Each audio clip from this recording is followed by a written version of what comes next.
Paz de Deus, meus irmãos. Eu ouvindo que há muitos homens de Deus que têm os olhos, que vê as coisas com o olho de Espírito, com a mente de Cristo. O Antoninho já ouviu essa obra, muitos já ouviram, mas eu lembrei de uma obra que Deus fez comigo. Eu nasci, meus pais já eram crentes. E com 10 anos de idade fui perdendo o encanto de congregar no culto de jovem. Conheci o esporte, o futebol pela escola. E, enfim, fui jogar futebol na Argentina, no Uruguai. Fui bicampeão sul-americano.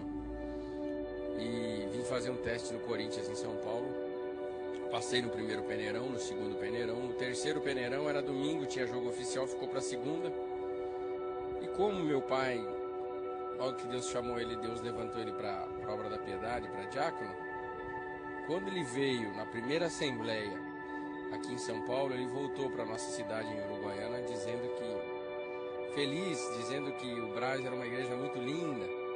E lá na época a igreja era de madeira, tinha máximo 40 irmãos.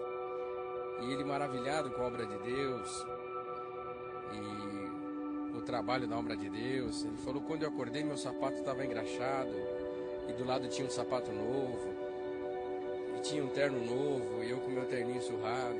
E ele encantado com o amor de obra de Deus na assembleia, na época de assembleia, né? E levou umas fotos para nós. E nós era pequeno, vimos aquelas fotos e eu no meu coração coloquei: bom, mesmo que eu não seja crente, mas o dia que eu for em São Paulo eu preciso conhecer a igreja do Brás. E eu estava jogando futebol em São Paulo, domingo era jogo oficial, não tinha nada para fazer, fui conhecer o Brás, era batismo.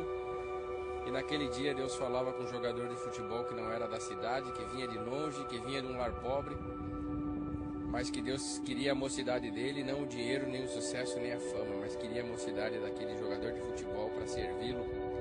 E Deus me chamou na graça, voltei servindo a Deus. Uruguaiana reunião da mocidade uma vez por ano, difícil a obra de Deus. No Rio Grande do Sul é bastante difícil, só quem morou ou mora lá sabe o quão difícil é servir a Deus no Rio Grande do Sul. E meus familiares não são crentes, minha família não entendeu por que alguém com uma carreira tão promissora não ficou jogando futebol. Enfim, as lutas, as provas começou a vir, eu comecei a enfraquecer, comecei a jogar de futebol novamente, já batizado. E aí minha família, meus irmãos na congregação, a mãe da piedade, o pai diácono, cidade pequena, julgava muito por conta eu estava jogando futebol depois de batizado. E muitos por amor, porque viram nós crescer e se achavam um pouco de pai também. E no intuito do amor, às vezes ultrapassavam e me machucavam, batiam. As irmãs, quando viam-me na beira do alambrado, falavam: a minha mãe, Deus se usava dela, hoje ela já dorme no Senhor, tinha um dom de profecia muito bonito, um dom de cura, uma serva de Deus que nos ensinou muito. E então os irmãos falavam: sua mãe tem um dom tão bonito, seu pai diácono, sua mãe da piedade, você é vergonha da sua casa. Aí daquele que vem um escândalo pela obra de Deus. E aquilo foi me deixando de uma maneira tão angustiante, que um dia eu, desempregado, meu pai jardineiro, trabalhava com fazendeiros, estava na fazenda ganhando o pão de cada dia. Eu peguei uma moto emprestada, fui na fazenda, falei: hoje eu vou falar primeiro com meu pai, depois eu falo com a mãe, porque a mãe sempre é mais difícil de enfrentar. Mas primeiro eu vou falar com meu pai, que foi um engano eu ter batizado, uma perca de tempo, porque eu não conseguiria ser crente igual ele e a mãe era. E além de não ter dom nenhum, porque na época eu não era músico, não era selado com a promessa, não orava, eu só congregava. E o adversário entrou de uma forma na minha mente, falou: você não faz nada e ainda o pouco que faz é escandalizar a obra e envergonhar teu pai e tua mãe. Por que você não para de congregar e larga logo essa coisa de servir a Deus? Não vai dar para você. Você não tem característica de crente, você não parece crente, anda sem camisa, jogando futebol sem camisa. Isso é vergonha da tua casa. Aí eu cheguei com meu pai estava roçando com a enxada, e eu vi aquele homem de longe com um chapéu de palha no sol. Ardeu meu coração. Que dor ter que falar para o meu melhor amigo depois de Deus que eu não conseguiria mais servir a Deus, porque eu era muito pequeno e muito fraco. E não tive coragem de falar, saudei ele com ósculo. Ele perguntou o que eu vim fazer, eu falei para ele que eu estava sem fazer nada na cidade e vim ver o que ele estava fazendo na fazenda.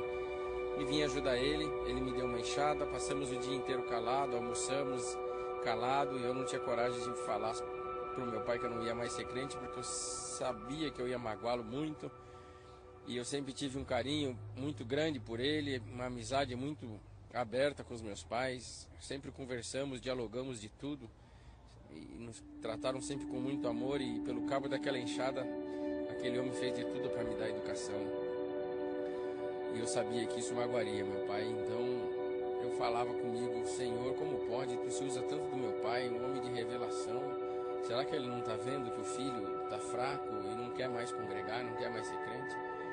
Mas no final do dia ele me deu um chimarrão, falou assim: pai, que eu gostaria de te dar dinheiro, sabe que você está sofrendo com o desemprego, que teus amigos têm tênis novo, teus amigos têm roupa nova, você usa roupas já velhas porque você está sem dinheiro e largou o futebol, não está ganhando mais para jogar.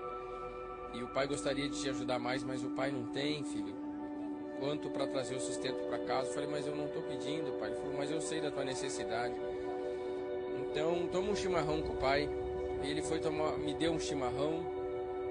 E enquanto ele me dava aquele chimarrão, ele falava para mim: filho, você reparou em tudo que nós fizemos hoje aqui na fazenda? Não foi só nós, porque parece que teve um exército de anjos cortando grama conosco. O serviço rendeu, filho, porque com o Senhor fica mais fácil. Tudo com o Senhor rende. E eu estou feliz por isso. Você consegue ver, filho, aquele bem-te-vi sentado na árvore cantando? Eu falei: vejo, pai. Você sabe o que ele fala? Você está vendo que ele está cantando lá para o pôr do sol, onde o sol está se pondo? Eu falei: estou vendo, mas não sei o que ele está falando não. Falou: esse bem-te-vi fala as seguintes palavras, filho: Senhor, graças eu te dou por mais um dia, os raios do sol que tu criou, ter esquentado meu ninho junto dos meus pintainhos da fêmea. E a hora que eu tive fome, não faltou bichinho, inseto para mim comer e trazer para os meus pintainhos. Na hora que eu tive sede, teve rios, teve riachos, eu pude escolher aonde beber a água pura. Na hora que o sol estava muito forte, eu escolhi uma árvore sombrosa para descansar. Bem te vi que vale a pena glorificar o teu nome. Bem te vi que vale a pena te servir. Mas um dia foi embora o gavião, não pegou eu, não pegou meus pintainhos. E eu digo: bem te vi que vale a pena te servir. E eu fiquei maravilhado com o que Deus dava para o meu pai. E ele falou: a mesma coisa o bem te vi, a mesma coisa é o João de Barro, a mesma coisa é aqueles pintinhos que estão pastando ali do lado junto com a galinha. A mesma coisa é a mamãe pato. A mesma coisa é os cordeiros em volta da ovelha. E todo mundo, filho, está feliz porque Deus é misericórdia. E eu falei: que bonito, pai. Ele falou: agora você consegue ver um pássaro com as asas abertas lá em cima? Vejo. Aquilo lá é um gavião. Ele é uma ave de rapina, ele vive de pegar os pássaros mais fracos, mais pequenos. E ele está escolhendo alguém para pegar, filho. Está escolhendo alguém porque daqui um pouquinho o sol se põe e ele vai fazer a sua última refeição. Então ele está escolhendo alguém para pegar. E nisso, meu irmão, eu falei assim: e agora? O que vai ser desses pintinhos, dos passarinhos? Ele falou: calma, filho. A natureza também cria seus mecanismos de defesa. Daqui um pouquinho alguém vai ver o gavião no ar e vai cantar um canto diferente. Você vai ver a correria que vai ficar aqui no campo. Irmãos, eu não sei quem avisou, se foi o João de Barro, o bem-te-vi ou o Sabiá. Mas eu sei de uma coisa, meus irmãos. Quando um dos pássaros cantou, a galinha na hora abriu as asas, os passarinhos foram para debaixo. E todo mundo se escondeu para as árvores copadas e ficou um silêncio no campo. Os cordeiros foram para perto das ovelhas.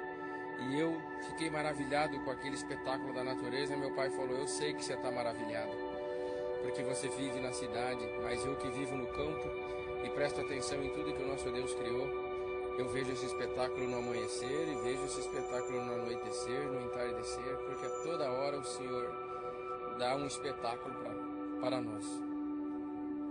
E aí, nesse espetáculo da natureza, ele falou para mim: agora você consegue ver alguém voando com liberdade diante da ameaça de um gavião? Eu falei: não. Ele falou: se você prestar atenção lá naquela flor, existe alguém trabalhando e cumprindo sua missão em paz. Eu vi um beija-flor, e aí eu falei: pai, mas por que ele não corre? Ele falou: olha, filho, o beija-flor pode ser pequenininho, ele pode não ter um canto bonito, mas ele vive do que está dentro daquelas flores. Aquilo lá é uma aguinha doce, e essa aguinha doce é o que dá sustentação para o beija-flor ser o pássaro mais rápido do mundo. O açúcar de dentro da flor dá energia para ele bater as asas. Só que ao mesmo tempo, filho, quando um beija-flor se vê ameaçado, principalmente por um gavião, ele enfrenta o gavião e joga aquela aguinha doce no olho do gavião. E aquela água doce para o gavião é um ácido e deixa cego o olho do gavião. Então o gavião aprendeu que o beija-flor ele pode até ser pequeno, mas o que está dentro dele é muito poderoso. Sabe, filho, hoje quando você estava vindo de moto para cá, eu perguntei: quem vem de moto lá, Senhor? E o Senhor falou no meu coração: é teu filho, vem cansado, se achando pequeno, vem numa guerra espiritual muito grande, quer te falar que ele quer parar na graça. E eu fiquei aflito, falei: Senhor, o que eu falo para o meu filho? E Deus falou assim: não fala nada, fica em silêncio, até o final do dia eu vou te dar ciência para pregar sobre a alma do teu filho. Filho, a resposta de Deus já chegou. Ainda que tu não toque, tu não cante, ainda que tu não seja selado com a promessa, ainda que tu não peça hino, ainda que tu só vai dentro da congregação, a congregação é uma flor. Dentro dela existe uma água chamada Palavra de Deus. Ela é mais doce do que o mel. É um alimento essencial para te dar energia para você combater o bom combate e ser rápido a fugir do nosso adversário. Por isso, filho, fica dentro da flor, ainda que tu não toque, ainda que tu sente no último banco. Deixa o povo falar, mas todas as vezes que tu entrar dentro da flor, a água da palavra há de alimentar a tua alma. E o gavião, que é o nosso adversário, que te espera lá fora, ele há de te reconhecer que você pode ser pequeno, você pode ser fraco, mas o teu direito de entrar na glória de Deus e a tua vontade de ganhar o reino dos céus é maior. Glória que sair da tua boca é suficiente para que o adversário fale. Ele é pequeno, mas o que está dentro dele é poderoso e eu não consigo matar. Naquela hora Deus tomou meu pai numa linguagem japonesa muito bonita, me deu um abraço, botou a mão na minha cabeça e mandou a vontade de parar e ir embora para o inferno em nome do Senhor Jesus. E pregou coisas que já cumpriram na minha vida. O diabo quer te matar, mas tu vai casar, tu vai ter filhos, para a honra e glória do meu nome. Tu vai viajar, tu vai me servir, porque o Senhor anunciou para mim, e o Deus que anunciou para mim no meu coração não é um Deus mentiroso. Ele há de cumprir tudo que Ele está me dando aqui na boca. E muitas dessas coisas já cumpriu na minha vida e eu estou glorificando o nome de Deus. E senti de repartir com os irmãos essa obra que eu guardo com muito carinho dentro da minha alma. Deus que abençoe a todos, meus irmãos, e perdoa o tempo de áudio, tá bom?